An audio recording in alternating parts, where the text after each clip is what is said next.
Has anyone ever recognized you, any of your real life patients recognized you from your videos? Yes,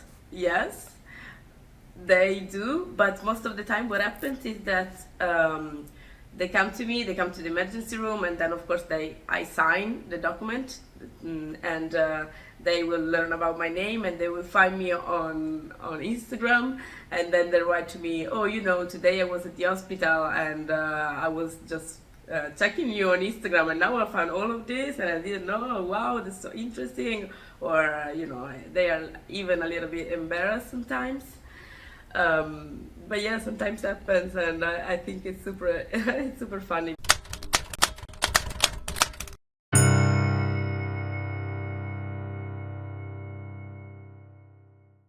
Welcome back to the Last Days of Rome. Today's guest is Silvia Gioffreda, aka La Pop Doc. Silvia is a sex therapist and doctor who's based in Italy. And with Silvia, we talk about the housing crisis, the economy. No, we talk about sex. It's about sex. Enjoy it, you animals.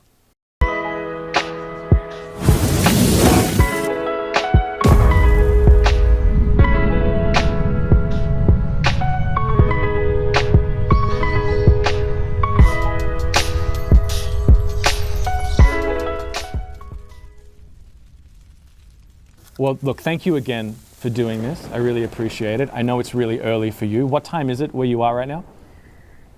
So it's 6:30. 6:30 in the morning. So I'm really sorry about that. I would not be able to do an interview this early, so I really appreciate it. Yeah. So thank you. You work in an emergency room, correct?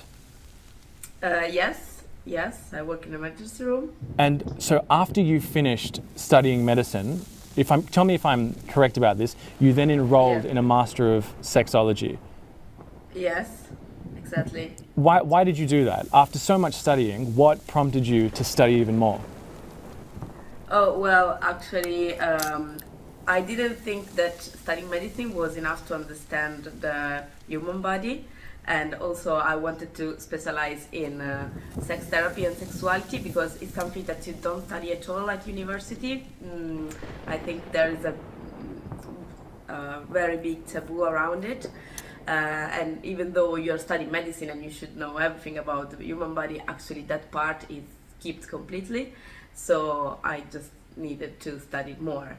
And I really wanted to help people with their sexual issues because I think that if you have a satisfying sexual life, your life is better. So that's why I studied more. That's incredible to hear that at medical school you don't feel like you learned enough about the human body. Yes, but because nobody cares about sexuality, and when you study genitals and this kind of stuff, they will explain it to you just as a organ that you use to reproduce. But actually I wanted to study sexuality from another point of view. I wanted to understand how pleasure actually works, why if you touch somewhere or if you kiss somewhere else the sensation you feel is different. And beside that, there's nothing about female sexuality. So, for example, I didn't study in medical school how the clitoris work or how it's made. So, yeah, you just need to study from another perspective, I think. Has anyone ever recognized you, any of your real life patients recognized you from your videos? Yes, they do. But most of the time what happens is that they come to me, they come to the emergency room, and then of course I sign the document, and they will learn about my name, and they will find me on Instagram, and then they write to me, oh, today I was at the hospital, and I was just checking you on Instagram, and now I found all of this, and I didn't know. Oh, wow, that's so interesting. Or they are even a little bit embarrassed sometimes.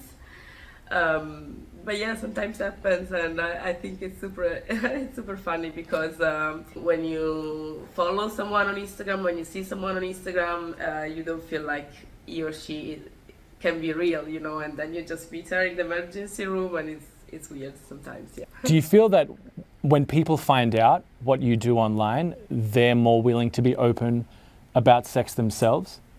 Yeah, yeah, very much, you know. This happens all the time. They just feel like they can say everything about themselves. And I think it's really interesting because uh, these always make me think that if you allow someone to be open about sex, they cannot wait to be open about sex, you know. And yeah, I don't know in Australia, but in Italy nobody talks about sex. It's kind of a secret topic. Um, but with me, everybody opens up, and I think I feel very lucky. You just brought up Italy and the fact that sex in Italy can still be quite a taboo subject. It's really interesting because from those of us on the outside, and I mentioned this to you off air, we have two conflicting views of Italy, generally speaking.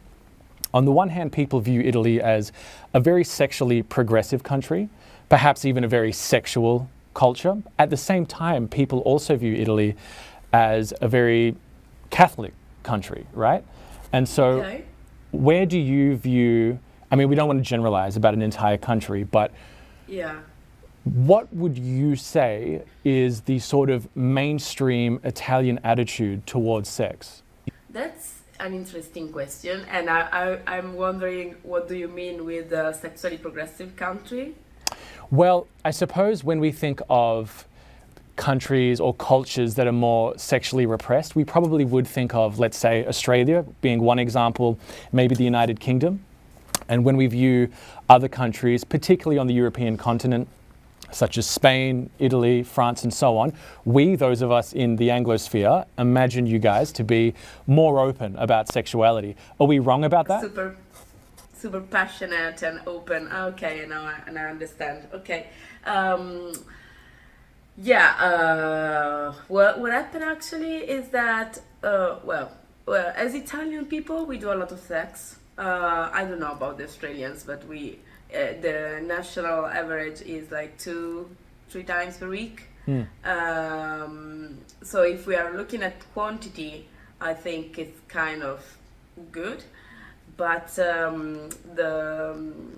when you say progress, I'm not feeling that it's true because actually it's very male centered. It's kind of it's a little bit patriarchal. If we look at the quality, it's very male centered. It's a lot about penetration. If you look at the women, they in the average they don't enjoy sex as much, and it's sometimes it's not very progressive because if you look at the use of sex toys and different things that you can do with sex, actually we're not that open. And I think that the problem here is the church and the fact that it's a Catholic country. So if we talk about sex as a thing that a couple do in their marriage, or after a while they're been together, that's fine. But if we look at sex as something that you can do as fun,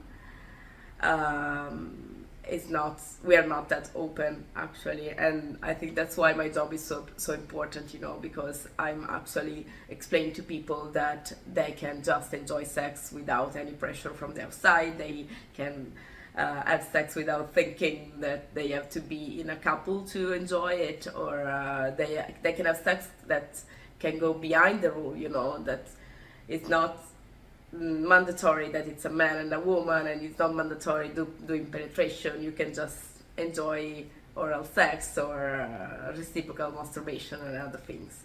You mentioned before how Italian women, and I'm sure women in most of the world, don't enjoy sex as much. So women don't orgasm as much, from what I've heard. Yes. From what I've heard. Yes. Is that true? Yes, that's true. That's true because while men live sexuality as something they do for themselves, basically, to enjoy themselves, first of all, women still live sexuality as something they do for someone else. Especially, I'm talking about heterosexual women. And these translate in some average. So we have like 68% of women in heterosexual relationship that do not orgasm regularly. How many? And, 60%? 68%. Wow.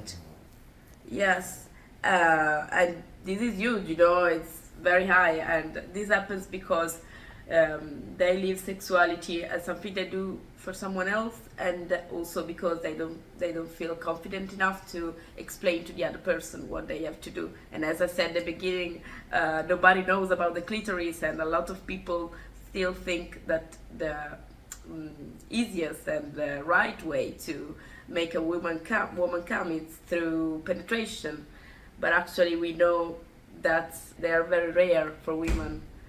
Just 20% of women can do it, so you just need to do other things, and Right. nobody knows about it, and women are not so confident to just explain it, or maybe they don't know it, because also if we talk about masturbation, I don't know about Australia, but in Italy, when you're raised as a woman, you're not expected to enjoy yourself, and nobody will explain to you that you can masturbate, and also female masturbation is still seen as something really wrong. As a woman, I cannot masturbate. I would not understand my body, and of course, I cannot explain it to another person. On the other hand, what I can see in my job, and talking to a lot of men as well about sex, is that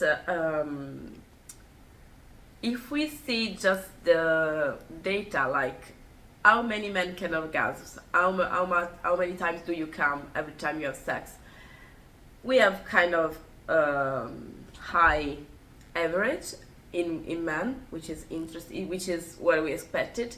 But if we look at this more deeply, actually men do not enjoy themselves as well, because they think that they have to have sex in a certain way to stay in the role, in the masculinity role, and so maybe they do not try other things. They don't use sex toys. If you ask to, sometimes I go to these aperitivos and ask my friends, guys, but how many of you have ever used sex toys on their own as a man, just sex toys? And people normally say, what do I use the sex toys for? I've got my hand, I can use just my hand, why should I use a sex toy? And I always explain, because it's a different way to enjoy yourself, and feel pleasure. Why don't try? And a lot of men feel embarrassed about doing something outside the comfort zone. So at the same time, even though they actually orgasm and come, they are not really open to explore themselves from a different point of view, from just trying something different. They never do it because they feel like sex is just penetration and that's it. And if you are male, you are just supposed to dominate your woman, and do sex and have sex like that. But I think it would be more interesting and also more pleasurable for men to just try different things. So, just to summarize, I think we have both of the gender that are not actually enjoying sex and they're not living their sexuality freely, because there's too much pressure from the culture and from your expectation, most of all. Who is your audience when you make these videos? Is it younger people, adults? I mean, do you have an idea of who you're trying to reach? Yes, actually it's mostly 25 to 35 years old. This is the range. So I think adults, more or less my age, that have been trying and starting their own sexual life, but at the end they are not really satisfied with it, so they are not super young, they're not in their first experiences. They've been trying a little bit, but I think they came to the conclusion that they're not satisfied with their life, with their sexual life, and so they follow me and look for answer. Do you believe that such a thing as being vanilla exists. So I consider myself to be very vanilla, right? I'm not into anything that most people would agree is unusual. My question is, do you believe that's actually the case, or am I repressing the desire to do things that I would otherwise be ashamed of? Yeah, I think nobody's really vanilla. Nobody's 100% vanilla, I think. But that's my own opinion. Right. That's terrifying. I think. What am I into? Yeah, maybe you should just try, and go around and try different things. I think everybody should try everything, Sometimes we are so scared about trying different things that we are not used to, and we judge ourselves a lot, and we judge our partner, and we feel judged by our partners. And that's a shame, because why do not try everything? I would agree that people should be encouraged to try things. I suppose everything is the key word. Like, what are we talking about exactly? Yeah. I mean, there are things that make me uncomfortable, right? There are things that I just wouldn't do, but I don't judge other people for doing them. I'm not against them in any sort of moralistic way. It's just I have no desire myself to do them. Does that make sense? Yes, definitely. But sometimes I wonder, where is the line? Where is the crossing line? You're not just desiring it, which is totally fine, or you are scared, or you are embarrassed, or you are afraid that you are not doing something vanilla or something typical, That's something that I sometimes help people with, so they come to me and we do consultants so that they can understand what they like and what they don't like. Are people coming to you solo, or is it people in couples? How does that usually work? Mostly solos. Sometimes I've got couples, and sometimes I've got single solos that come to me, and after a while I say to them, maybe we should ask your partner to come, because I can see that the problem is not just from you, but it's from the both of you. And it's interesting because 50% of the time, if the partner is male, he wouldn't come. He would say, it's not my problem. It's something that you as a woman have to work on, and I'm not feeling comfortable in talking about sex with the strangers. And this says a lot, I think. It comes back to what we were speaking about earlier, where in your view, men are brought up viewing sex as something that exists solely for their pleasure and not for the pleasure of their partner. I was wondering how much is pornography to blame for this, if at all? And what are your views on porn more broadly? What happens with pornography is that you can see and enjoy a kind of sexuality which is not real. And sometimes the more you watch it, the more it's easier to think that what you see is also what you can live through in your experience, but it's not that. And I think that if we have really good education about pornography is great, it's something that make you enjoy your life, and masturbation and whatever.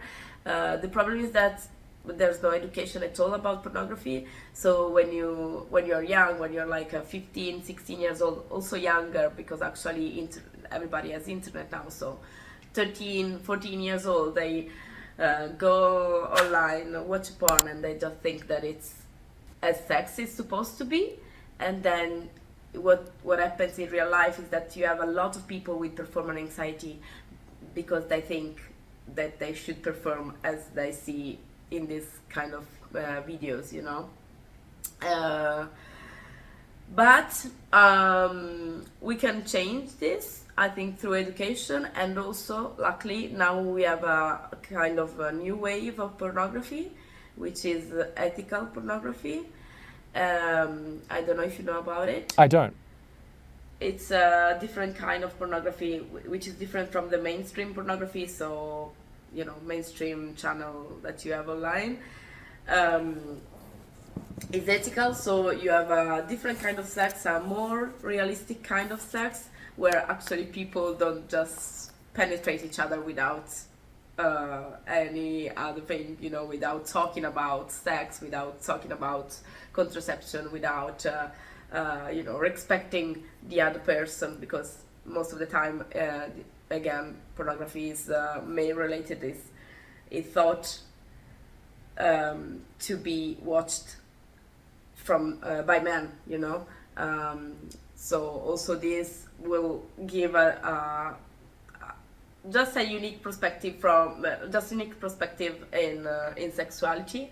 And now you have these women that they are starting actually producing porn, which are completely different, and you can see different kind of bodies. So you don't have just the sculpture man or the big breast woman, perfectly made. You have different kind of body, different kind of people, different kind of sexuality, different kind of genders. So it's much more inclusive. But since not everybody is watching this kind of pornography, I think porn is still making sexual life a little bit difficult, because you change your expectation and you expect that sex is gonna be like that. It can set the bar very high. Yeah. And I've got a couple of young patients, they're like 20, 22 years old, and they come to me because they say, I've been watching porn all my teenage years, and now that I'm having sex, it's not like porn. It never is like porn. I meet this girl, we start having sex, and I think porn is much more exciting, and I can arouse more through watching it. And this happens because it's much more easier to watch a video, basically, than to interact to someone else. And I think it's the same problem with social media. You just keep looking at people online, and they look so perfect and everything is fine. Then you meet them in person, and it's a little bit different. I think with pornography it's the same thing, but with sex. Are there many other people in Italy doing what you do? We are getting there, I think. When I started in 2020, so at the beginning of the pandemic. Not many people, but now it's much more common, and it's much more it's much more common. A lot of people is starting doing it. They're starting doing it. A lot of psychotherapists, they have been trying to integrate the sexuality part, because I think that after the pandemic, sexual issues just raised a lot, because people, young people, they lost the knowledge to just talk and live with people from a real point of view, so they are just used to do online things more, also from the sexuality part. So you have young people that do a lot of sexting, a lot of sending videos and this kind of stuff, but less in real life. And I think that through this, and I think because of this, we are raising, sex therapists are raising, a lot of psychotherapists are thinking, okay, maybe I just need to study also this topic a little bit more, because I can see that it's a problem and it's an issue for more people.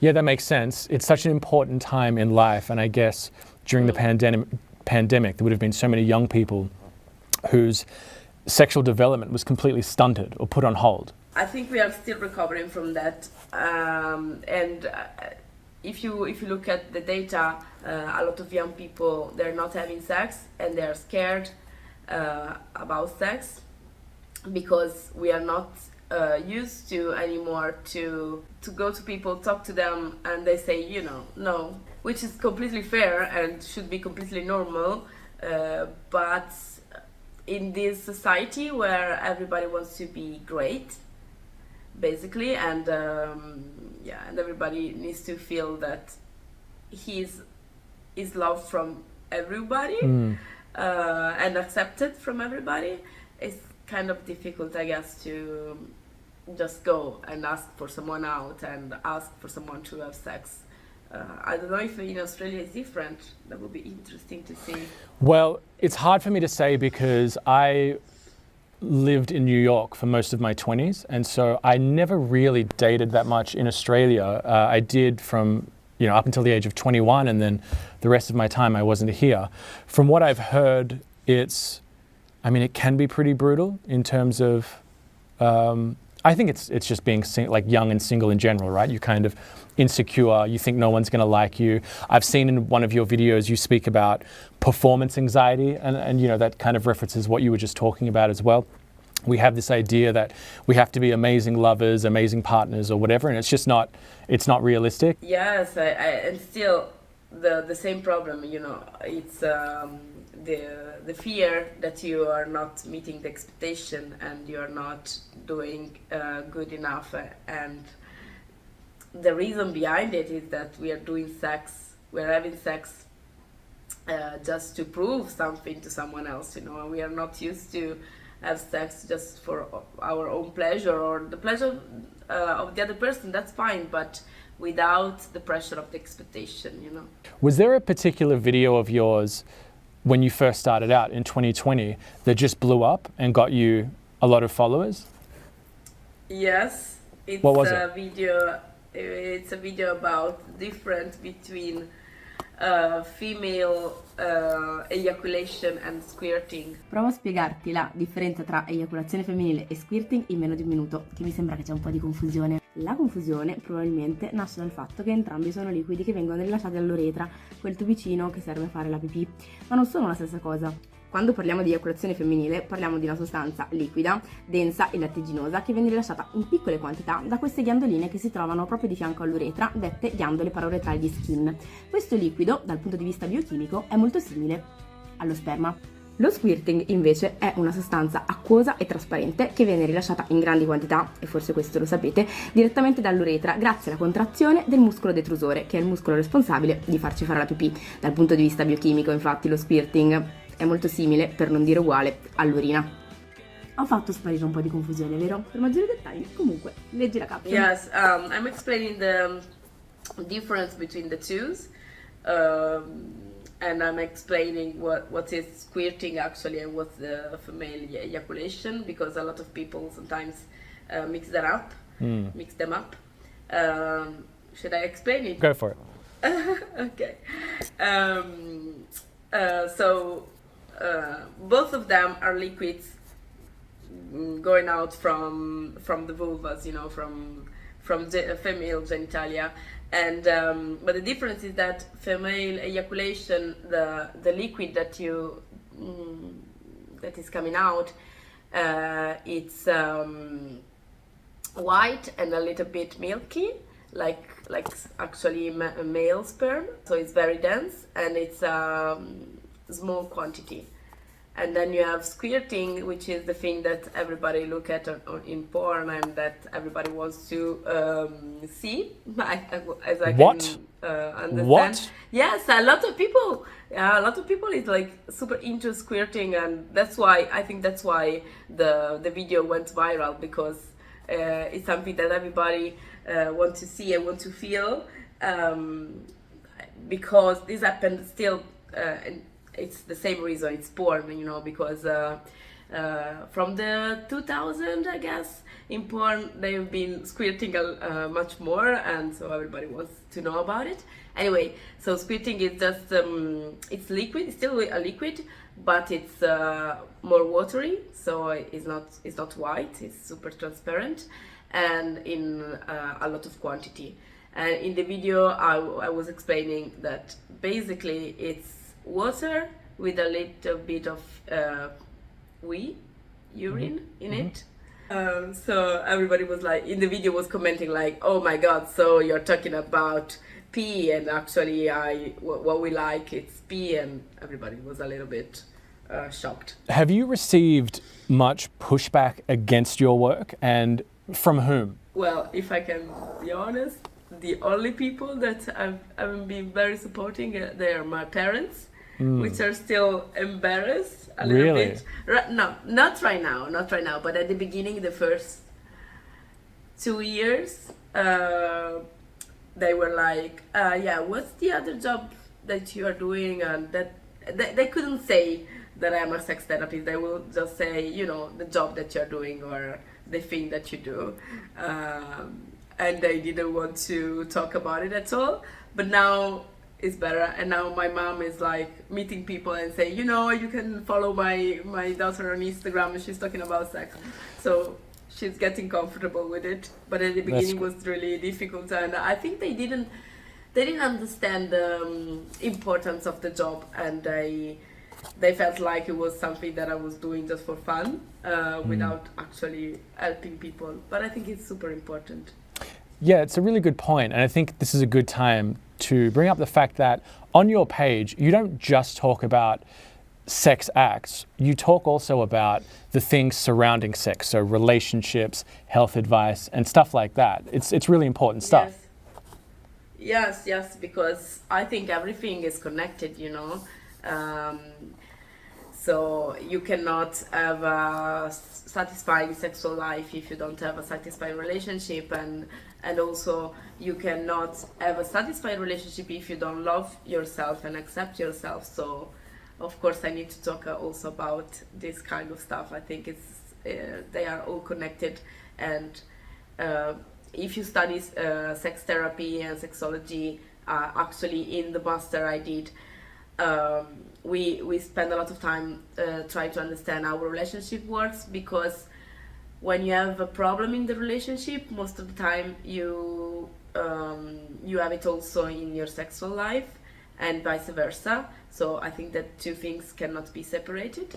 And also health is super important. And I was answering some texts yesterday on Instagram, some DMs, and people were like, I've got this doubt about my health and how it can be related to my sex life, but I cannot ask it to my doctor because I'm feeling too embarrassed to ask it.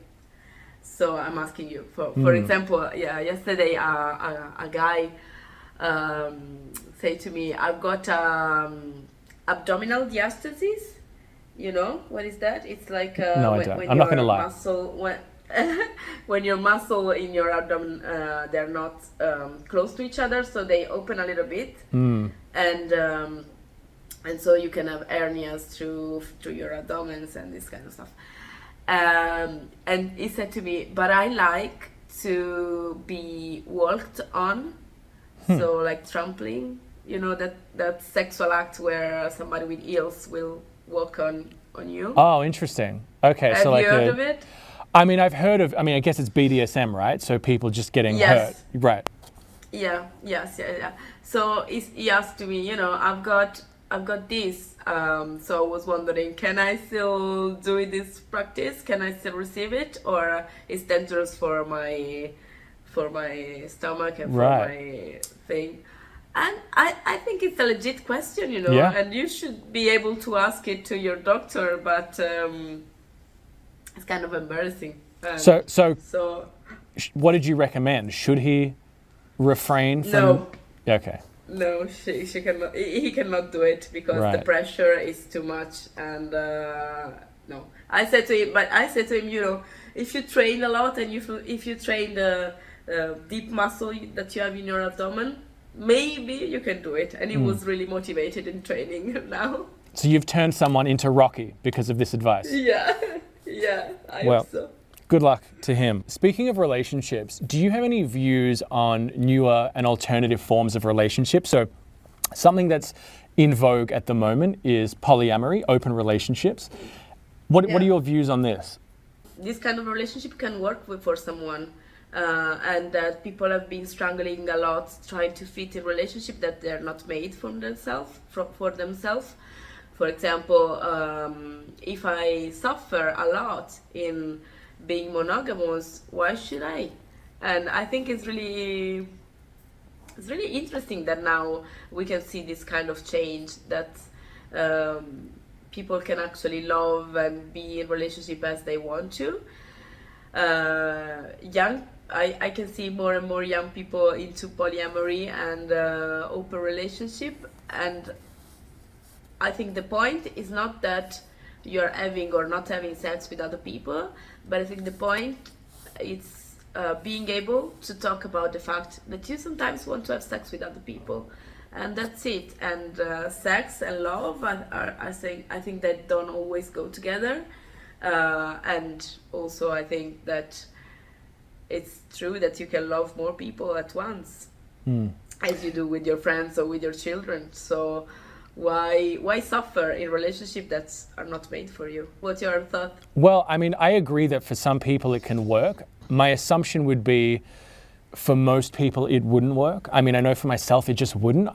It would make me feel very insecure and very stressed to the point where the benefits just wouldn't be worth it. But I know that's not everyone. And so, again, similar to my views on trying things, there's absolutely no moral view.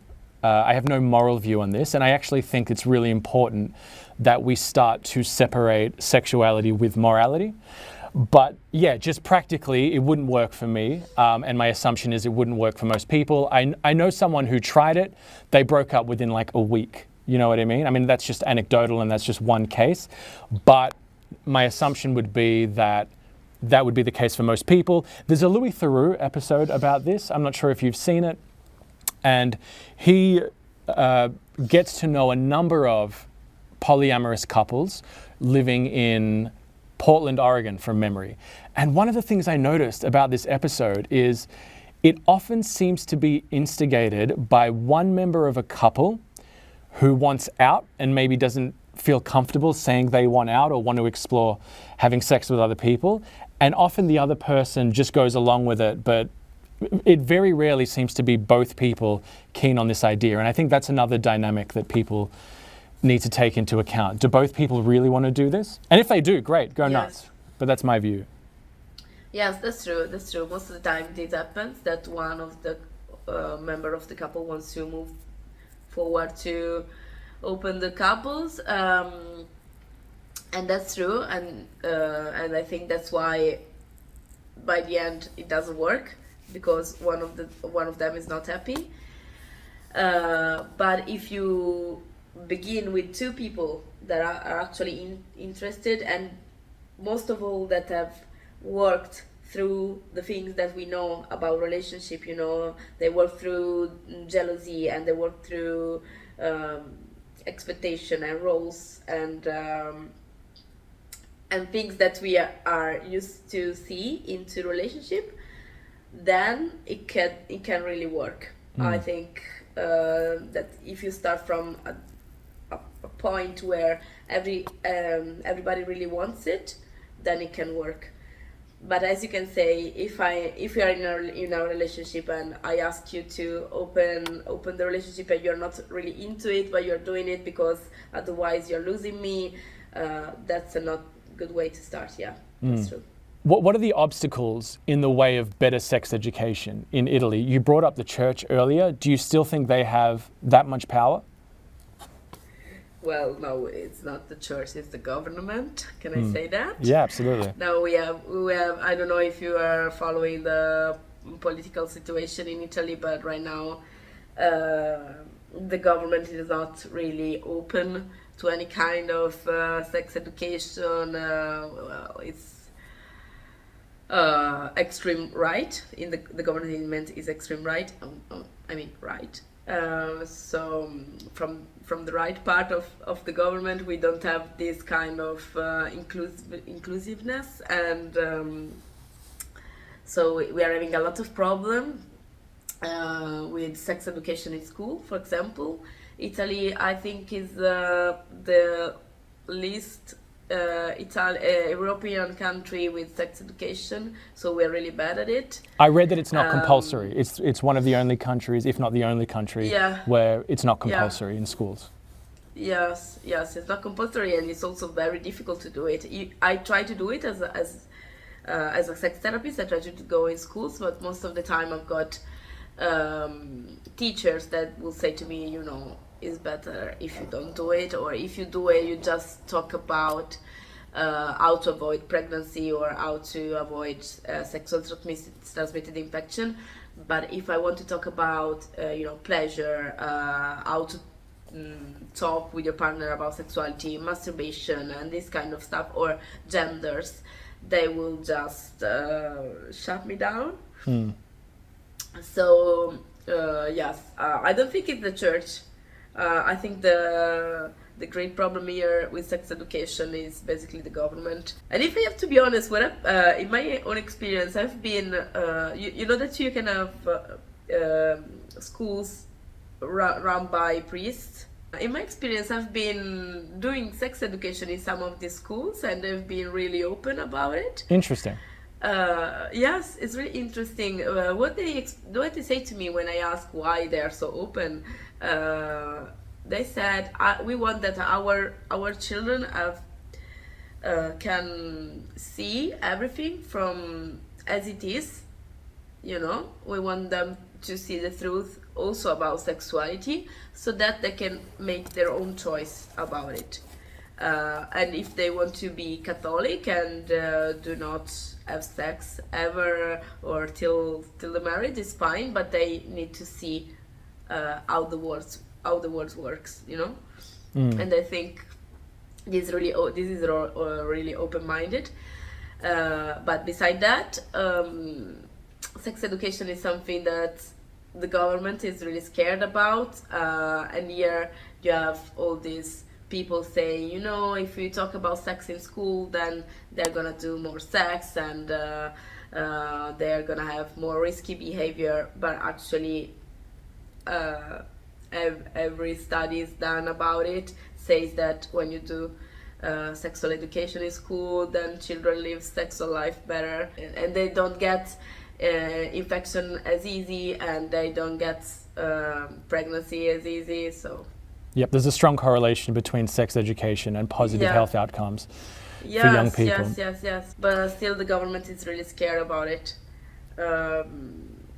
And I think the conservative part of the government just don't want to open to this part of our life, and it's better and it's easier to not talk about it, I guess. I read a report that mentioned there was also a north-south divide in sex education. Do you know anything about that? Yes, the difference between south and north in Italy is getting smaller. I have to say, it's getting smaller. Things are changed. But if we look at just the sex issues and how we talk about sex in the north and in the south, they are much more Catholic and conservative. So sexuality is something that you really just do with your partner, and you don't talk about it with your friends or in any other context. In the north, we are a little bit more open-minded and open. I'm a little bit worried that talking about this, because I don't want to generalize. I know a lot of people in the south that are super open-minded, so sure. I don't want people to get offended. But if you look at the spectrum in the south, they are more family-oriented, and they are more conservative, and they are more embarrassed also in talking about sex. And I can see that because I often go to Naples studying, because I'm doing a course there, so I'm going once a month. And yes, I can see that even talking with my peers, they're not that used in talking about masturbation, sex toys. Yes. And you're bringing this up with them in class? Yes, definitely. That's my job. I always love to bring out difficult topic. Did you say you were studying there or teaching there? Sorry. Yes, I'm studying.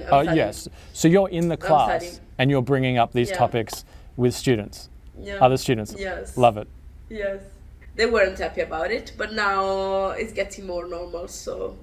Yeah, it's how you make the change, actually. That's why I did the page in the first place, because I think that if we talk about this kind of topic, they are becoming more common and more natural and more normal.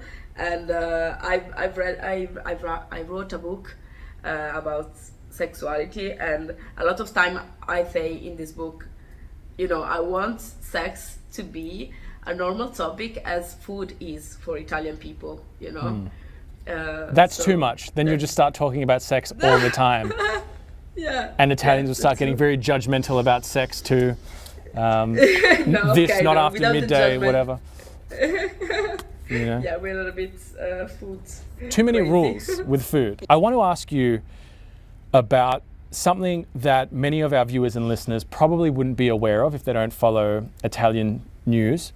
Italy is currently going through an epidemic of femicides, the most notable of which was the murder of a 22-year-old student, Giulia Cecchettin. Mm-hmm. How important do you think sex education in schools is when it comes to preventing gender-based violence? Well, it's huge. It's super important because sex education is not just about sex. It's about how to behave with other people, with the other sex, with other gender, and how to respect yourself and the other person. So what I do when I do sex education is talking also a lot about respect, consent, how to see when there is a red flag, when there's something that you should be worried about. This is a whole way to prevent this kind of behavior, If I explain to young girls that when somebody is insisting in having sex with you and explaining to them, this is not something acceptable. If you say no, the other person should respect that. It's a simple things, but actually if you look at it from another perspective, it can become okay, if you're asking me out and if you're stalking me, I won't stay with you. I won't give you my attention. I won't give you my time. And as we said before, I think sex education and relationship education, they go together. And if we can explain this to young generation, I think a lot will change. And also explain to men, to young boys, that they do not own any other body. They cannot own a female body, and they cannot become aggressive just because somebody is not behaving like they want it. Also, this will change a lot with this topic. What we say in Italy is that the feminicide, the killing is just the point of the iceberg. Underneath that you have a lot of behavior, a lot of thinking, a lot of way of being raised up that actually will bring you there. So we have to stop the behavior before it happens, before it's too late. Whose responsibility is it, in your view? Who has the most responsibility anyway when it comes to sex education? Is it schools? Is it parents? And that actually ties in to a question that one of our other journalists wants me to ask you. She wants to know, how should parents go about discussing sex with their kids? Yeah, well, that's an interesting question because, of course, we think that the responsibility is 100% on the school. But actually, if I go to school for 5-8 hours in 1 year and explain to these children that what is sex education and everything and blah blah blah, actually it's just 4 hours, 8 hours in a lifetime. So I think that the most important part is made by parents and society in general. But the problem is that, of course, parents are not educated and they don't know how to talk about sex in an open and freely and inclusive way. So what I think we should do is do some sex education to parents so that they can explain properly the things to children. Because I can understand that if sex is a taboo for you as a parent, of course it's gonna be difficult to talk about it with your child, But to answer your question, I think the most important things would be make your children understand that sex and sexuality are a normal topic, are something that you can ask about, as you can ask about, I don't know, any other things that you ask your parents. I'm not a parent, so I don't know what children ask to parents, but still, let's say food. It should be easy as talking about food, and in a perfect world, a child could be free to just say, I'm worried because it's the first time I'm having sex and I don't know what to expect, or I'm worried because I have to buy condom and I don't know what to do it, or how to do it, or I'm worried because I don't know how to talk to someone else about sex. And a parent should help you there, but I think most of the time parents do know how to do it themselves. So I think there's a gap. Yeah, for sure. I guess though, from the perspective of a teenager, it's often horrifying, the idea of talking about sex with your parents, even if you do have questions. I guess by asking your parents, you're probably inviting them into a space that you don't really want them to be in, right? Well, I think it's horrifying just because you're grown up, you're raised thinking that Right. it's something that you should keep for yourself, But why should be horrifying? Actually, if you think about it from another perspective, you are there because your parents just had sex, at a certain point they had sex and you're there. So sex is something that you have in common if you think about it that way. We made it horrifying. We made it embarrassed because when you are very young, your parents will explain to you all your body parts and they will say, this is your mouth, this is your hand, this is your nose. But when it comes to genitalia, they won't say, okay, this is your vulva, and you can say this is your vulva or this is your penis. In Italian, we use different words to talk about this part, and it's there where it starts the horrifying words, because it's an implicit message saying to this child, we cannot talk about it. We are going to use another word to talk about it, but you cannot talk openly about it. And that's where it starts, and then you're a teenager and you're like, okay, so it's not something that we can talk about it because you're embarrassed as much as I am, so I won't do it. But We're if also we taught change shame. this, yes, of course. It's something that somebody is teaching us because you don't come in the world thinking, okay, sexuality is shameful and I cannot be free to talk about it. I read a few of your blog articles, and something that struck me was you wrote something along the lines of, this isn't a quote, but it was that if we can unlearn certain social rules that have been imposed upon us, for example, let's just say the rule that the longer women remain virgins, then the more virtuous they are, the more fulfilling our sexual lives will be, if we can unlearn those things. But isn't it true that in order to enjoy sex, we actually do need social rules, because it's the violation of certain rules that makes sex enjoyable and actually creates sexual desire? There can be no sexual desire, some would argue, without violation. So an example of this would be, let's look at one of the most common categories of porn at the moment. It tends to be stepmom, stepsister sort of stuff. Why? Because that's a violation of, I don't know, the family or whatever. And so in a way, don't we kind of need, without the rules, nothing is sexy, nothing is sexual. Yes, I see your point. I think we are talking about two different kind of rules and social construction, because with the stepmom, stepdad rules, that's exciting part, the fact that you're going against the rules, and it's not something that you want to do in your real life. It's a fantasy, and you get excited and aroused by the fact that in your fantasy you're doing something against the rules.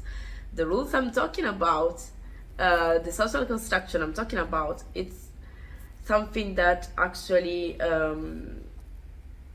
wouldn't allow you to live your sexuality freely. For example, in this case, the social construction will say to you, you don't have to enjoy this fantasy. Most of the people won't allow themselves to live this fantasy freely, and maybe after they've been watching this stepmom, stepfather, they will say, you know, maybe there's something wrong with me, maybe I'm a bad person, maybe I should not think about this.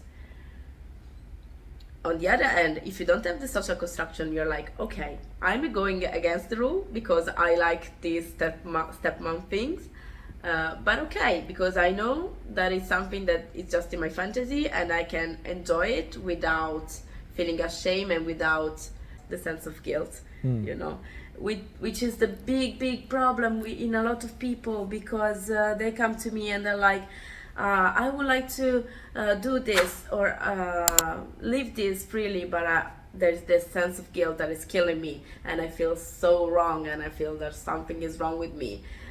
That's why I want to go through, you know, and don't have this social norm and social construct, so that people can be also more acceptable with themselves. Yeah, I completely agree with that. I think that there are so many social norms around sex that are oppressive and harmful. I suppose what I'm getting at, though, is there doesn't exist this sort of radical openness of possibilities that we maybe like to think. Like, I'm all for pushing the boundaries, but there's only so far they can go. Otherwise, you remove sex. Sex requires some form of boundary. Otherwise, it ceases to be sexual. Does that make sense? Yes, I totally agree. Some boundaries, of course. Otherwise, everybody will be having sex, you know, in the street, and nobody will use clothes anymore. But no, of course, the mystery and something has to be exclusive, you know, and kind of a secret. And also, that's a good part. But what I want to change is how you feel inside yourself, you know, and the guilt that you feel there. Before I let you go, for any of our listeners, do you have broad advice that they could take to improve their sex lives? What's the sort of golden rule or couple of rules that you tell people who are just looking to generally improve their sex lives? I would say two things. One is to talk about sex freely without any fear with the other person, and give advice to other people, because we feel so ashamed sometimes to ask what we want or what we need, but actually it's super important to say, you know, I like to be touched this way, I prefer if you touch me here than here. And we don't say that because we are worried that the other person will get offended, and sometimes he or she does actually, but we have to remember that we are having sex with someone else because we want to enjoy, basically, and the other person basically should want to make us happy. So do not be afraid to ask and talk openly. This is one. And the other one will be, try when you masturbate to masturbate differently. I think that most of the people just masturbate in the same way all the time, which is good, which is fine. But sometimes maybe once a week, once a month, try something different, so that you can use masturbation also as something to explore yourself, and not just something that you use to come, you know. Silvia Gioffreda, I really appreciate your insights today. Thank you very much, Ray.